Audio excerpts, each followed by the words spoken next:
이제 우리 숨지 맙시다. 부끄러워하지도 맙시다.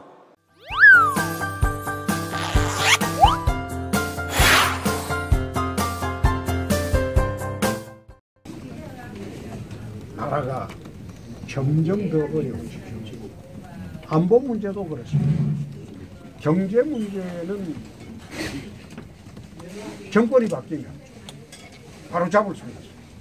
그런데 안보 문제는 이런 식으로 무장 해제를 해버리고 국익을 인정하는 문재인 정부가 이런 일까지 다 해버리면 다음 정권이 들어와도 안보 문제를 바로 잡기가 굉장히 어렵습니다. 정말로 지금 경제 문제도 중요하지만 이 정권의 가장 큰 문제가 안보 문제, 무장 해제하고 하늘 양보하고 바다 양보하고 땅도 양보하고 모든 걸 지금 선무장 해제를 하고 있어요. 가장 비근합니다. 우리는 휴전선 폭파하고 철망 걷어내는 거예요. 북한에서 남한의 주요 인사 암살 부대를 창설했어요. 최근에 암살 부대를 창설했으면 제일 먼저 암살할 사람이 누굽니까? 아마 나일 거예요. 내가 그냥 하는 말이 아니고 맞습니다. 북한 노동신문 한번 보세요. 한 달 이상 내 욕을 했어요. 그냥 욕한 게 아니고 내 별명은 홍깡패부터 시작해서 별명을 몇몇 가지를 붙였죠. 매일같이 욕을 했어요. 이 정권은 무장 해제를 하는데 김정은 정권은 남한 요인 암살 부대까지 창설을 했어요. 이게 뭘 뜻하는 거야? 말하자면 연방제 가지고 남쪽을 다 들어먹겠다는 거죠. 근데 이 정권은 안보 위기를 그런 식으로 하고 있으니까 나는 경제적 위기는 나중에 고칠 수 있어도 이 안보 위기를 고치기가 참 어려울 것이다. 네, 여러분 안녕하십니까. 홍거TV 운영자 신재훈입니다. 방금 전에 보신 영상은 지난주 토요일이었습니다. 1월 26일이었는데요. 그때 이제 부산의 자가시장 쪽에 잠시 방문을 하셨습니다. 그때 기자들과 한 식당에서 기자회견을 잠시 하셨는데요. 그때 이제 말씀하신 내용 중에 일부 영상입니다.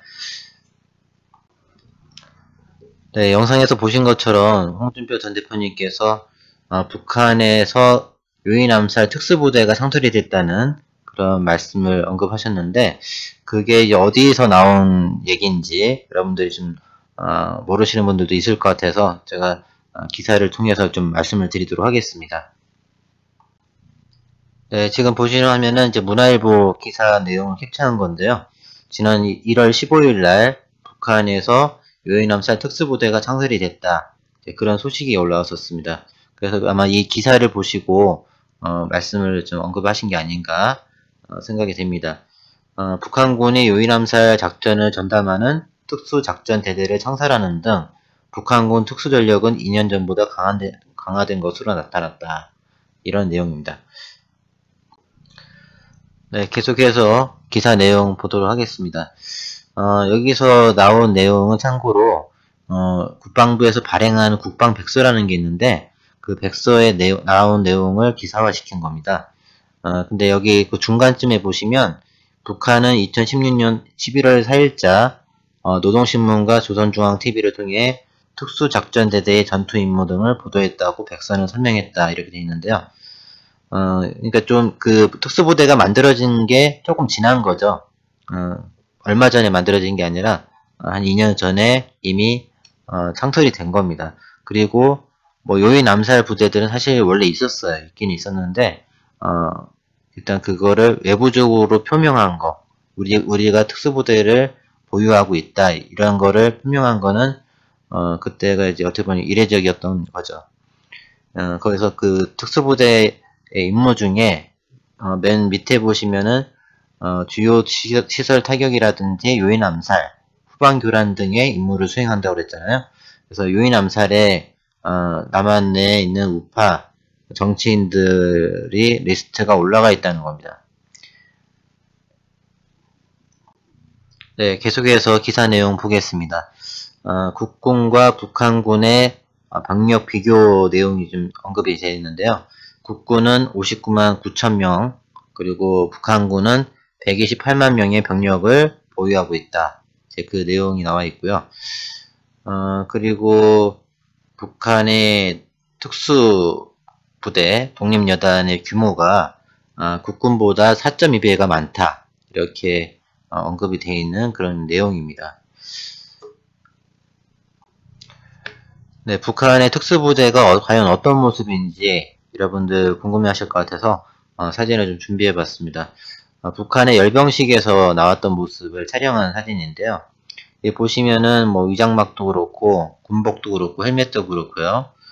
국군과 거의 흡사합니다. 그래서 일반 시민들이 봤을 때는 구분하기 힘들 정도로 국군의 모습과 거의 비슷하게 되어 있는데요. 이 군복들도 우리 국군이 이제 얼마 전에 군복이 좀 변경이 됐는데 그런 군복들과 비슷하게 일부러 제작을 했다고 하더라고요.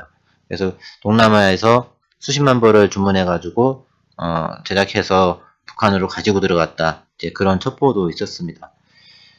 네, 이런 특수부대가 남한의 후방 지역이나 아니면 서울 수도권 지역에 침투해서 유인 암살이라든지 이런 임무를 한다는 거죠. 네, 지금 보시는 사진도 아까 보셨던 북한 특수부대 사진과 동일한 사진입니다. 방향이 좀 틀려서 좀 밝게 나온 사진이라서 보여드리고 있고요. 이런 이제 특수부대가 만약에 우리 후방에 침투를 하게 된다면은, 국민들은, 국군이 훈련하는 것보다 이렇게 생각할 수도 있겠죠. 왜냐면 국군의 복장과 거의 흡사하기 때문에, 일반 시민들이 봤을 때는 잘 모를 수가 있습니다. 네, 다른 신문에서 보도한 내용도 잠시 보겠습니다. 이건 이제 경남신문에서 나왔던 기사 내용이고요. 보도한 날짜는 똑같습니다. 1월 15일이고요. 국방백서에서 북한이 적이라는 부분을 삭제했다. 그리고 북한의 유인암살 특수작전대가 창설이 됐다. 그 내용이 있습니다. 다른 뭐 기사 보도 내용도 잠시 보겠습니다. 여기서 이제 주의해서 봐야 될 점이 2016년에 유인암살 특전대대가 창설이 됐다는 겁니다. 그러니까 지금 생긴 지가 2년이 넘은 거죠. 네. 그래서 타겟은 청와대, 정부, 군 요직 등이다. 그랬는데 제가 볼 때는 뭐 청와대는 공격은 안 할 것 같습니다.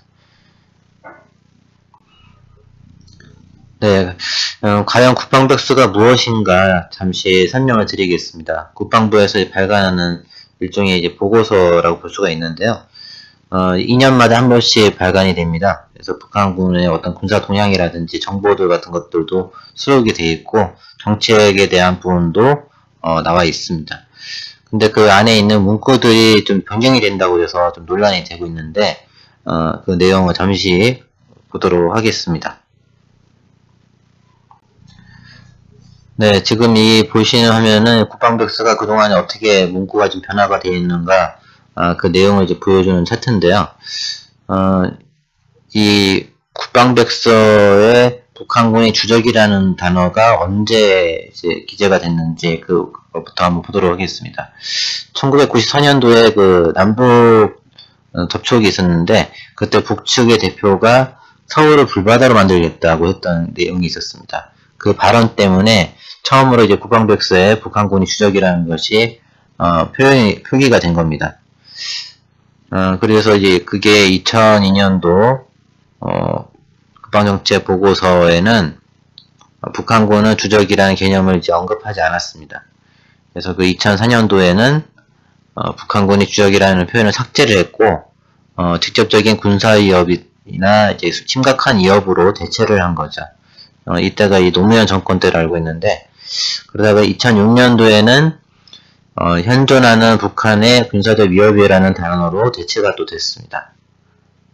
그러다 2010년에는 우리가 잘 알고 있는 연평도 포격전이 있었습니다. 그때 그 사건에 인해서 북한군은 우리의 적이라는 것으로 이제 표현이 됐죠. 이때가 이제 이명박 정부로 제가 알고 있는데 그때 이렇게 변경이 됐고요. 그리고 2018년도 이번 그 국방백서에는 북한이 적이라는 표현이 삭제가 된 겁니다. 그래서 이것 때문에 좀 많은 그 국민들이 화를 내고 있고 분노하고 있는 거죠. 근데 그 근거가 이제 작년에 이제 남북 정상회담을 했고 또 판문점 선언도 했고 군사합의도 했기 때문에 그 남북 관계를 반영해서 이렇게 했다 얘기를 하는 건데 이건 정부 측의 주장입니다. 근데 북한이 적인 거는 맞는 거죠. 현재 북한과 대치를 하고 있고 지금 우리가 통일이 된 게 아니잖아요. 이거 종전이 된 것도 아니기 때문에 벌써 이렇게 삭제를 한다는 것 자체는 말이 안 되는 거죠. 그럼 우리 국군들이 이렇게 전방에서 고생을 하고 나라를 지키고 있는 것 자체가 말이 안 되는 거잖아요. 네, 그래서 요즘 이것 때문에 큰 논란이 좀 되고 있는 상황입니다.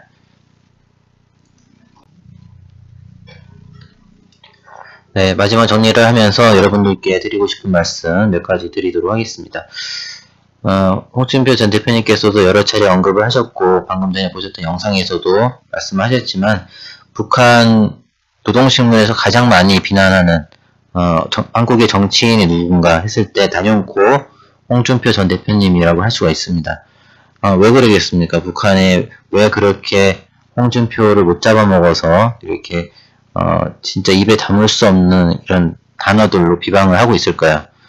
홍준표 전 대표님이 대한민국의 국민들을 일깨우고 있고 또 우파들이 결집할 수 있도록 많은 노력을 하고 있다는 걸 잘 알고 있습니다. 그러니까 북한에서 봤을 때는 빨리 제거해야 되는 가장 1순위의 적이 되는 거겠죠. 그래서 이렇게 유인 암살 부대도 만들고 해서 지금 홍준표 전 대표님을 어떻게든 음해하고 이렇게 암살하려고 하고 있다는 겁니다.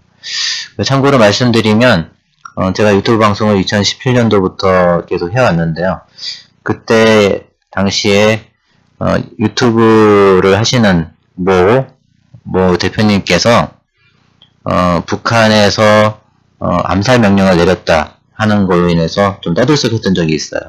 근데 그때 많은 유튜버들이 있었는데 저희가 이제 다 모인 날이 있었습니다. 그때 그런 얘기를 이제 여러 유튜버들이 들었고 북한에서 이런 정치인들 뿐만 아니라 유튜브를 하는 사람들 중에도 북한을 비방하거나 욕하는 사람들을 다 리스트를 취합해서 암살시키려고 하고 있다.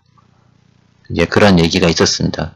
근데 그 소식은 그냥 나온 찌라시가 아니라 실제로 북한 언론에서 나왔던 얘기예요. 그래가지고 그 당시에 그 유튜브들 중에 일부는 겁을 먹어가지고 방송을 그만두신 분들도 있습니다. 근데 저는 이제 어차피 처음에 방송 시작할 때 저는 목숨 걸고 시작한 거기 때문에 뭐 죽기든 말든 저는 상관 안 하고 이제 방송을 해 왔습니다. 그런데 저희들도 이런데 이런 뭐 정치 지도자 또 야당의 총수 이런 분들이 당연히 1순위가 되겠죠. 이런 뭐 우리나라의 어떤 기둥이라고 볼 수도 있는데 이런 우파의 기둥을 어떻게든 제거를 해서 우리를 괴멸시키려고 지금 하고 있는 겁니다. 그러니까 지금 상황이 굉장히 심각하다는 거죠. 그래서 그 부분을 여러분들이 좀 심각하게 받아들이고 저는 개인적인 생각으로는 홍준표 전 대표님께서 현재 당직을 갖고 계시진 않지만 향후에 당대표가 되신다든지 그럴 경우에는 경호에 각별히 신경을 써야 된다고 저는 생각을 합니다. 정말 지금 제가 얼마 전에 부산에 다녀왔을 때도 경호가 그렇게 좋지가 않았어요. 얼마든지 불시에 어떤 테러를 당할 수도 있는 상황이기 때문에 저는 이 부분은 반드시 우리가 시정을 해야 된다고 봅니다. 그래서 향후에 이런 조치는 조금 보완이 돼서 각별히 좀 우리 경호에 신경을 써줬으면 하는 바람입니다. 네, 그래서 오늘 말씀은 여기까지 드리고요. 다음 방송에서 조금 더 자세한 얘기 말씀드리도록 하겠습니다. 시청해주신 분들 감사드립니다.